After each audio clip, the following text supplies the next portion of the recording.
Saudações, irmãos queridos. É com grande satisfação que eu retorno aqui a essa casa. Trago um abraço dos irmãos que fazem a Sociedade Espírita. E vamos hoje refletir um pouquinho sobre esse aspecto científico da doutrina espírita, né? A doutrina espírita, que é uma doutrina científica, que nos dá o conhecimento da origem do nosso espírito, da nossa destinação nesse planeta e no universo, né? E sobre a origem, destinação e a natureza do nosso espírito. A doutrina espírita é uma ciência que traz um conhecimento muito aprofundado de uma parte da criação divina, né? Nos é dado a partir do momento em que nós alcançamos um nível intelectual que é capaz de absorver esse conhecimento. Por isso, a terceira revelação, né? Porque quando Jesus veio, o nosso padrão evolutivo não nos permitia compreender algumas coisas, né? Então, a partir do momento em que alcançamos um padrão de conhecimento que nos permitiu entender essa ciência profunda, então nos foi dado a revelação dessa ciência, dessa filosofia e dessa filosofia de efeito moral. Por isso, é considerado como religião. Então, a doutrina espírita, ela é um código de ética e moral universal, baseado nos ensinamentos de Jesus. E a gente precisa ter em mente que a gente não pode ignorar o conhecimento científico e filosófico da doutrina espírita. A gente não pode se apegar somente ao conhecimento evangélico, né? A gente não pode se prender só ao conhecimento e aos ensinamentos de Jesus. A gente tem que ampliar o nosso conhecimento na doutrina espírita. Pois bem, o magnetismo é uma linha do conhecimento. Hoje ainda é considerado uma pseudociência, vocês vão entender por quê. Mas é uma linha do conhecimento que foi desenvolvida, uma teoria que foi desenvolvida 80 anos antes do desenvolvimento da doutrina espírita, do lançamento do primeiro livro espírita, né? Então, a doutrina espírita, ela nos chama a compreendermos toda essa sua dimensão, com seu tríplice aspecto, o tríplice aspecto que é ciência, filosofia e religião, né? O apego somente a uma de suas bases nos atrasa a jornada evolutiva, e ela nos traz a compreensão de aspectos práticos que explicita a nossa responsabilidade sobre o tipo de energia que nós cultivamos e as consequências disso. A gente não vai entrar profundamente sobre o magnetismo, não. A gente vai trazer um aspecto geral do magnetismo, pensando na nossa vida prática. O que é que nós precisamos compreender do magnetismo para a nossa vida prática e relacionado à doutrina espírita, né? Porque o magnetismo é uma teoria que foi desenvolvida antes da doutrina espírita, né? Vamos entender que ligação ela tem. Ela foi desenvolvida por Franz Anton Mesmer. Ele era formado em medicina, filosofia, teologia e direito, e tinha doutorado em medicina e em filosofia. Um médico alemão que viveu um pouco antes de Kardec. Apesar de ter sido o organizador da teoria, ele não falou sobre o fenômeno novo. Como uma lei da natureza, seus efeitos eram conhecidos desde os primórdios. No entanto, pouco ou mal compreendidos, e sempre relegados ao campo do misticismo e da superstição. Então, desde que o homem começou a registrar a sua existência, as suas relações com o mundo, as suas relações em sociedade, desde os primórdios, desde os desenhos, né, desde as letras, quando se iniciaram as letras, as civilizações bastante antigas, elas começaram a registrar efeitos de cura, de transmissão de energia, né? Eventos diversos, rituais religiosos, né? Então, desde os primórdios se tem registros de curas magnéticas. A gente vai falar sobre o magnetismo, a gente vai falar especificamente sobre essa parte de curas magnéticas, sobre transmissão de energia. Mas o magnetismo ele é uma teoria bastante complexa, tá? Então, o Mesmer, ele não, como o Kardec, ele não cria uma teoria sobre um evento novo. Ele vai estudar um evento que, desde os primórdios da civilização, né, desde que o homem começou a se relacionar entre si na Terra, no nosso planeta, esses eventos aconteciam. Né? Então, como a doutrina espírita, essa comunicação, essa interferência do mundo dos encarnados com o mundo dos desencarnados existe desde os primórdios. E curas magnéticas também existe desde os primórdios. Então, não é uma teoria sobre um fato novo. Não existia, na verdade, um conhecimento organizado que explicasse essa lei da natureza. Então, o magnetismo é uma lei da natureza. E o Mesmer, ele vai organizar esse fenômeno, né? E ele vai tirar do campo da superstição, porque ele vai conseguir explicar os fenômenos de magia, de feitiçaria, que antes eram tidos como míticos, como sobrenaturais, né? A teoria do magnetismo animal, nela Mesmer conceitua pela primeira vez o fluido universal. Ele vai falar que existe uma energia dispersa no universo e através dessa energia a gente troca o nosso magnetismo.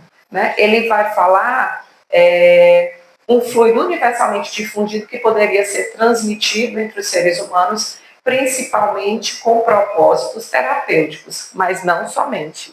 Né? E a teoria do fluido universal vai ser uma teoria precursora do fluido cósmico universal que Allan Kardec vai trazer como conhecimento, né? Todos os corpos da natureza, e mais particularmente os corpos animados, agem continuamente uns sobre os outros. E essa perpétua reciprocidade de ação constitui o magnetismo. Então, o magnetismo ele é uma interferência contínua que os seres animados, que significa os seres que têm vida, as plantas, os animais e os homens, fazem entre si. Mas ele diz aqui uma coisa que é muito importante a gente atentar. Mais particularmente os corpos animados. Ele não diz exclusivamente. O que significa isso? Significa que alguns corpos não animados, por exemplo, minerais, eles também vão emitir algum tipo de energia que é captado pelos corpos animados, né? E aí a gente tem a teoria dos minerais radioativos, né, de Marie Curie. Ela descobriu que existem minerais que emitem energia, né, e que podem ser curadoras, tudo depende, o veneno e o remédio depende da dose, não é? Então, a Marie Curie, ela traz essa teoria e hoje a nossa medicina utiliza esse conhecimento em vários exames, não é? Pois bem, isso também é magnetismo. Mas o Mesmer, ele falava sobre magnetismo animal, porque ele estudou, ele desenvolveu através de critérios científicos muito rigorosos a sua teoria, estudando a partir da interferência do mundo animal, certo? Dos homens entre si, né? A cura através das mãos. A gente vai falar um pouco sobre isso, tá? Porque realmente não dá para a gente aprofundar sobre o magnetismo. Eu trouxe o magnetismo e nossas energias porque a gente precisa entender um pouco sobre essa teoria e entender como isso impacta na nossa vida prática, tá? Desde a imposição das mãos utilizadas pelos egípcios, pelo Cristo e pelos seus apóstolos para realizar as curas ditas miraculosas que a tradição nos fez conhecer através até os toques e as fricções dos tocadores e curadores profanos.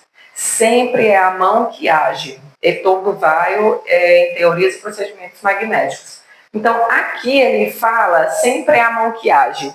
Esse já é um estudioso do magnetismo, da teoria de Mesmer, né? E ele vai afunilando ali um conhecimento que é a partir da percepção dele.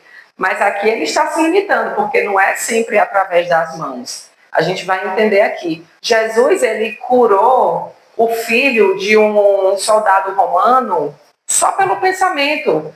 A criança estava em casa e ele curou e disse para o rapaz que fosse para casa que o filho dele estava curado. Né? Então não precisava das mãos. Jesus mostrou que não precisava das mãos.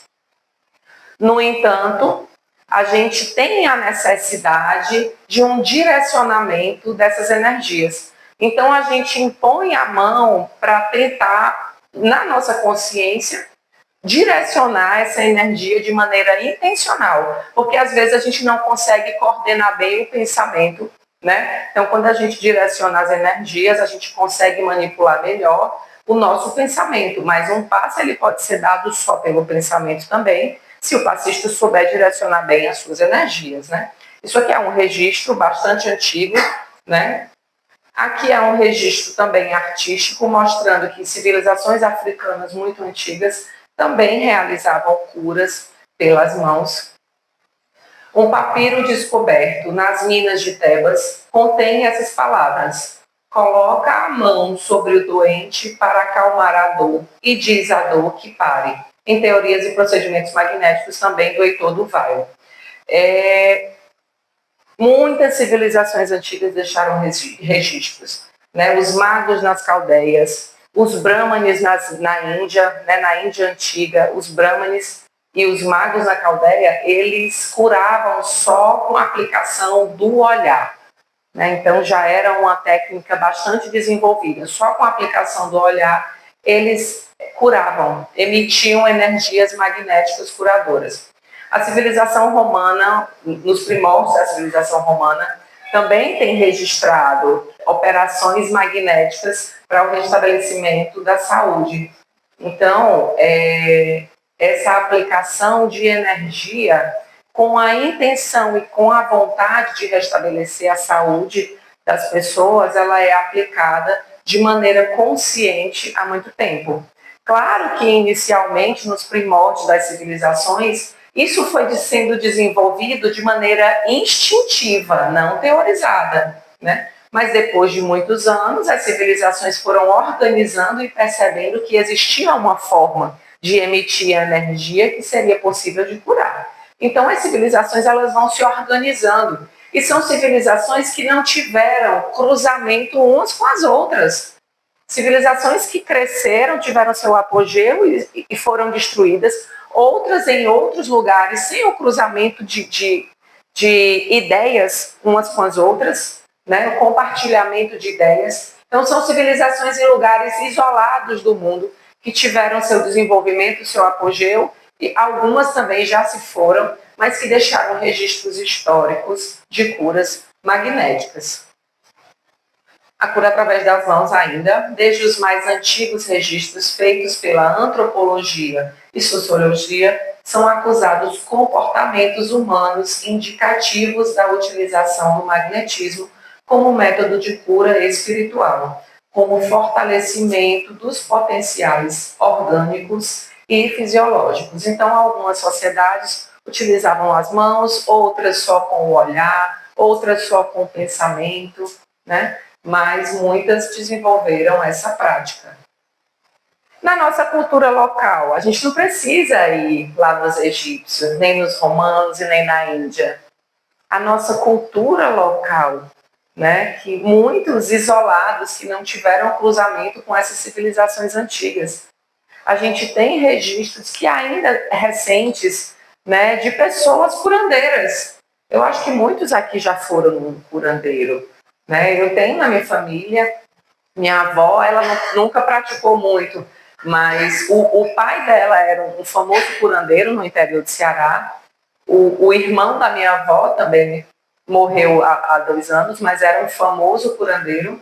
E a minha avó também aprendeu, mas como ela foi morar em Fortaleza, logo quando ela constituiu a família dela, em Fortaleza tinha uma dinâmica diferente. Então ela passou a praticar só com os filhos e os netos, né? E depois com poucos vizinhos, mas ela nunca recebeu pessoas assim de fora, como acontecia no interior dela, né? Então, o meu bisavô, ele era muito famoso porque ele curava dor de dente.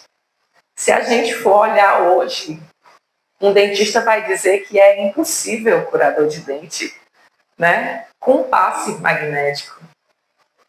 Mas há registros de curas, assim, bem fabulosas, né? Que a gente a nossa ciência não aceita essa explicação, não é? Porque uma dor de dente, se for aí uma infecção bacteriana, só vai ser curada com antibiótico, a gente vai dizer. A nossa ciência ordinária vai dizer, ordinária no sentido da nossa ciência comum vai dizer, não é? Mas há registro, sim. Na nossa cultura local, temos uma história recente de práticas de curandeirismo popular sem ligação direta com qualquer religião. Então, os nossos curandeiros, eles falam em nome de Jesus. Nós temos curandeiros que têm um pé mais em religiões de matrizes africanas, nós temos curandeiros com religiões de origem indígena, mas nós temos muitos curandeiros que falam em nome de Cristo, né? Mas não é uma prática reconhecida pela Igreja Católica, não é? Então, são curandeirismos populares.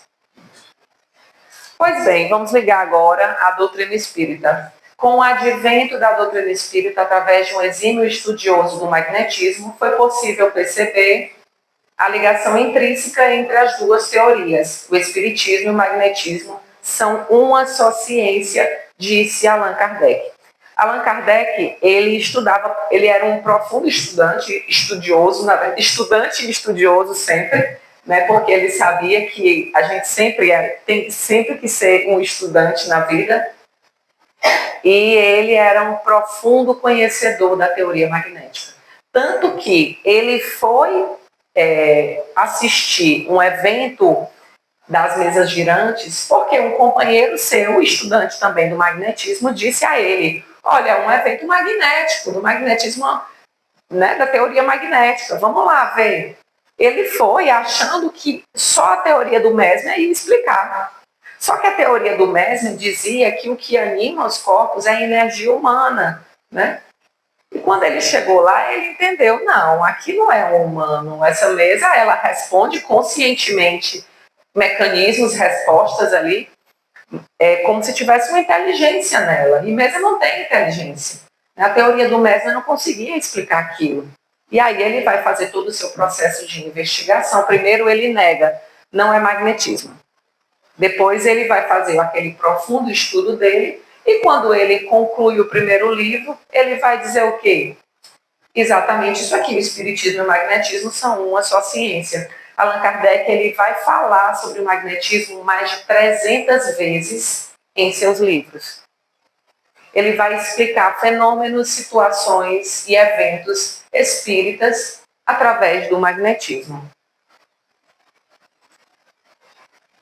As curas citadas no Evangelho, como tendo sido realizadas por Jesus, estão hoje completamente demonstradas pelo magnetismo e pelo espiritismo enquanto fenômenos naturais. Jesus, ele não fazia aqueles fenômenos que eram considerados sobrenaturais, né? Aquelas curas, ele não fazia porque ele era um Deus. Ele fazia porque existe uma lei na natureza que permite a ocorrência daqueles eventos. Tanto que ele mandou os apóstolos dele irem curar, não é? E os apóstolos foram. Ele ensinou e os apóstolos curaram as pessoas. E Jesus disse o quê? Vocês são capazes de fazer tudo isso e muito mais. Quando disser a um demônio, sai daqui, sai dele. Não. Quando expulsar um demônio, faz, mas faz com fé. A gente tem que acreditar que o efeito da nossa energia vai acontecer. E Jesus dizia isso para os apóstolos dele. O que Jesus dizia que era necessário para se realizar as curas? Fé e vontade são, com total segurança, elementos primordiais de uma mesma direção e sentido, de uma mesma virtude. Jacomelo, que é um potiguar, amigo nosso, né, do movimento espírita, ele estuda bastante a teoria do magnetismo, ele tem alguns livros escritos sobre isso. Então, ele vai dizer que fé e vontade são indispensáveis para a manipulação dessa energia, para o direcionamento com a intenção curadora, não é? Com fé e com o desejo do bem, tem-se mais força, disse Allan Kardec em O Livro dos Médiuns. E para a nossa vida prática, né? A doutrina espírita nos traz conhecimento de muita coisa, mas para que possamos analisar a nossa vida e praticar os ensinamentos. E como a gente pode viver esses ensinamentos, não é? A energia magnética não tem qualidade por ela mesma. Somos nós que qualificamos a partir do tipo de energia que nós alimentamos. A energia magnética, ela ocorre sem a gente está o tempo todo trocando energia uns com os outros, sem se dar conta disso. Mas para a gente direcionar um tipo de energia, a gente precisa ter fé e vontade e, a partir da natureza, da energia que a gente tem em si, a gente consegue direcionar essa energia nossa para o outro, né? A gente só direciona o que a gente tem. Eu não posso dar uma energia curadora, eu não posso curar o irmão se eu não tenho em mim a união de energias positivas, de amor, de fé, de saúde. Então, a energia magnética, ela não tem uma qualidade por ela mesma. Somos nós que qualificamos a transferência da nossa energia para o outro. Procuramos a casa espírita carregando nossas desarmonias íntimas, que projetam reflexos no organismo físico, na emoção e na mente, não raro vinculados a processos de influenciações espirituais sutis e perturbadoras. O que é isso? Nós somos o que nós cultivamos, não é? A gente exterioriza o que a gente elabora dentro de nós. Tem uma frase que as pessoas dizem: quando o álcool bate, quando o álcool entra, a verdade sai, não é? O que significa essa brincadeira, esse ditado popular? Significa que a pessoa guarda algumas coisas dentro de si e quando ela bebe, o álcool inibe as suas vergonhas, inibe os seus medos, inibe os seus freios e a pessoa exterioriza o que ela não tem coragem de exteriorizar quando ela está sóbria. Isso é uma verdade. É exatamente isso que acontece com a gente. Às vezes a gente tem uma conduta equivocada diante da vida, viciações, comportamentos, e a gente esconde, a gente tenta maquiar para o mundo quem nós somos. Mas a nossa energia fala quem nós somos. E às vezes a gente adoece por conta do tipo de energia que nós mesmos cultivamos. E às vezes a gente está acompanhado de espíritos obsessores e a gente acha que eles são maus. Não, eles estão associados à energia que nós cultivamos.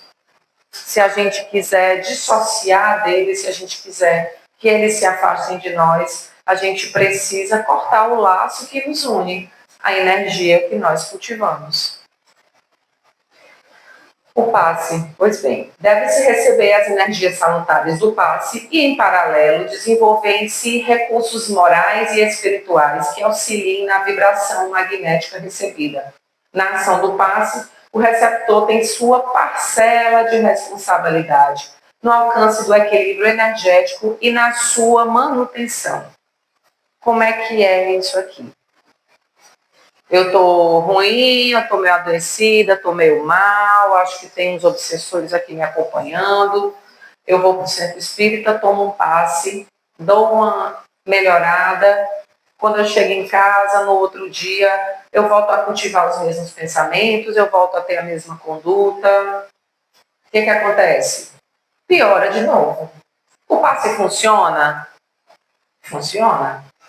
Para o efeito do passe permanecer é responsabilidade individual. Não adianta a gente vir aqui, tomar um passe, voltar para casa e fazer a mesma coisa, cultivar os mesmos pensamentos.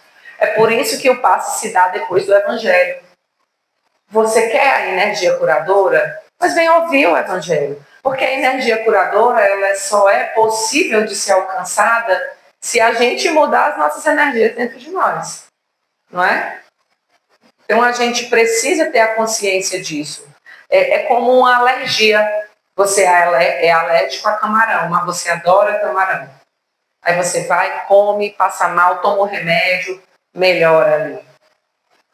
Depois você come de novo. E aí o efeito volta, não é? Então a gente precisa ter a consciência que a responsabilidade do equilíbrio energético e da manutenção desse equilíbrio é individual. Como proceder após o passe?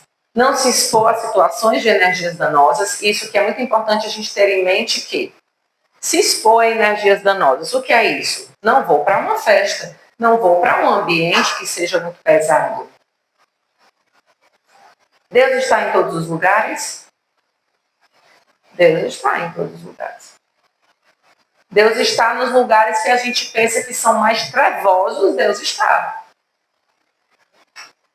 Só que o estado de sofrimento e de trevas está na consciência das pessoas. Pode ter uma festa, um show, por exemplo, de uma banda que eu gosto.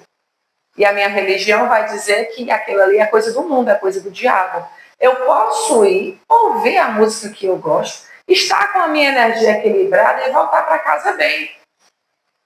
Porque tudo está na nossa consciência, está na energia que a gente cultiva. Tentar melhorar pensamentos e atitudes, mas para quem está acostumado a cultivar energias deletérias é muito difícil. Aquelas pessoas que são hipocondríacas, é muito difícil você mudar. Hoje a nossa sociedade só fala de guerras, de matanças, de genocídio, de guerras ideológicas. A gente está o tempo todo em conflito com as pessoas. A gente abre uma página da internet, a gente abre o Instagram, abre o Twitter, o X, né? E é só desgraça. Né? Então, a gente pode ter o conhecimento das ocorrências sociais e não permitir que isso nos desequilibre. Pode ser um motivo para a gente orar pela humanidade, orar por essas pessoas que estão enfrentando esses desafios. A gente não precisa se isolar do mundo, muito pelo contrário. Mas quando a gente estiver sofrendo por conta dessas coisas e não conseguir modificar esse padrão de pensamentos e de conduta, evangelho e prece, evangelho e prece. Quando a gente tiver uma conduta viciosa que a gente não conseguir modificar, prece para pedir auxílio para a modificação. Às vezes o nosso desejo, o nosso prazer nas viciações é tão grande que a gente não quer modificar. Se a gente ainda não tem o desejo, faça a prece para alcançar o desejo primeiro, né? Para depois conseguir a mudança. Mas sempre, quando a gente não souber como proceder na mudança interior, prece e evangelho são a chave. E fora do passe da casa espírita, com alguns conhecimentos fáceis de adquirir, toda pessoa cuja saúde está mais ou menos equilibrada pode curar ou aliviar o sofrimento de seu semelhante. Na grande maioria dos casos, o homem pode ser o médico de sua esposa e essa a médica do seu marido e dos seus filhos. Também é um conhecimento muito importante. A gente não precisa desenvolver uma técnica de passe ali. A prece, gente. Está doente, faça prece, uma prece sincera. Pelas pessoas, pelo seu marido, pelo seu filho, não é? Então não é só... Infelizmente, algumas religiões desenvolvem rituais que são somente externos. Você repete frases, repete palavras, mas às vezes não sente.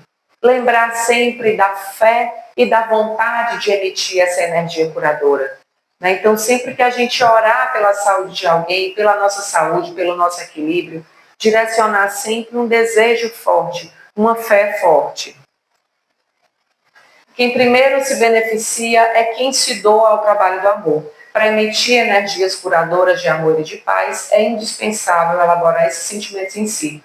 O outro receber e se beneficiar é uma questão também que depende do receptor. Então, tem doenças que, às vezes, a pessoa vai precisar enfrentar, porque faz parte do processo também de recuperação desse espírito em processo evolutivo, de dívidas que esse espírito carrega, né? Então, às vezes, vai ter problemas ali que a gente pode orar bastante, mas que o irmão precisa enfrentar. Ainda assim, a gente não pode se omitir de pedir pela cura. Pode não vir a cura física, mas certamente os benefícios da prece alcançarão essa pessoa do seu equilíbrio espiritual, né? Então, às vezes, a gente deseja uma coisa para uma pessoa, tenta direcionar essa energia, a forma de receber essa energia vai estar de acordo com o merecimento de cada um. Mas sempre, em todo momento, que direcionarmos energia de amor e de cura, a primeira pessoa que é beneficiada é quem direciona, somos nós. Também é verdade que é possível emitir energias deletérias aos outros. Ao contrário do que pensa quem o pratica, vibrar negativamente por alguém não atinge apenas a quem se pretende. Se faço ou desejo o mal, idêntico padrão volta-se contra mim. Então, se eu desejo o bem, a cura, a saúde, a paz, o reequilíbrio do irmão, eu me beneficio primeiro dessa energia que eu estou reunindo em mim para direcionar. Mas a gente também sabe, a gente falou aqui desde o começo de curas, de curas, de curas. Mas a gente sabe que a projeção de energias deletérias também é uma realidade. Às vezes de maneira intencional e às vezes sem a intenção, né? A gente pode lembrar aqui que já viu situações, já ouviu falar, uma pessoa recebe uma visita, quando a pessoa sai, a planta morre. Acontece, de verdade. Existem energias deletérias que são captadas por seres mais sensíveis. As plantas são bastante. Às vezes, a gente também se contamina com energias deletérias dos irmãos, mas a gente não consegue perceber isso. Isso vai impactar de alguma forma no nosso espírito, no nosso perispírito, mas a gente não tem a capacidade de avaliar esse impacto. Às vezes somos nós que estamos emitindo essas energias deletérias. E é muito importante a gente ter consciência de que se a gente emitir uma energia deletéria de maneira consciente para o irmão, até inconsciente, a primeira pessoa que a energia faz mal primeiro a quem emite. Então, diante dos desafios, dos irmãos que se apresentam como desafios na nossa existência, não desejemos o mal de volta, né? Muito pelo contrário. Se há um irmão que está nos oferecendo uma energia ruim, uma prática ruim, uma ofensa, uma violência, que a gente mude essa energia, que a gente construa um escudo de proteção para a gente, que a gente deseje para essa pessoa o bem. Naturalmente estaremos nos protegendo do impacto das energias deletérias desses irmãos. E por fim, ao contrário de procurarmos curas imediatas, é imprescindível que nos esforcemos para combater as nossas imperfeições morais, combatendo o orgulho, o egoísmo, o ódio, a vingança, o ciúme e os vícios de toda ordem, fazendo brotar a centelha divina em nós. Só assim impediremos a penetração de energias deletérias e seremos capazes de multiplicar energias curadoras. Então, é indispensável que a gente tenha consciência que em todos os ambientes que nós estamos, no nosso lar, na rua, numa fila de banco, no trânsito, às vezes você está aqui bem no trânsito, equilibrado. Aí chega um irmão fazendo pressão ali. Pronto, você se desequilibra num momento. E aí você vai querer competir com a pessoa. Você estava super bem. A energia da pessoa é tão forte que na hora ele contamina. Você não está protegido o bastante para permitir que esse irmão vá em paz. E você baixa a guarda e sintoniza com uma energia que já é conhecida sua. Porque se não fosse conhecida nossa, a gente não se contaminaria. Então a gente precisa estar atento à nossa moralidade, à nossa conduta, né? E aí isso é um leque, né? O orgulho, a vaidade, o ódio, o egoísmo, a vingança, tudo isso nos faz emitir energias deletérias para nós e para o mundo. Ao contrário, se cultivarmos energias positivas, energias e valores ensinados por Jesus, estaremos modificando a nossa energia, estaremos dando uma saúde maior para o nosso corpo físico e espiritual e, naturalmente, estaremos emitindo e transformando os ambientes que a gente cruza, que a gente vive, que a gente habita. Então, meus irmãos, que levemos, corri, viu?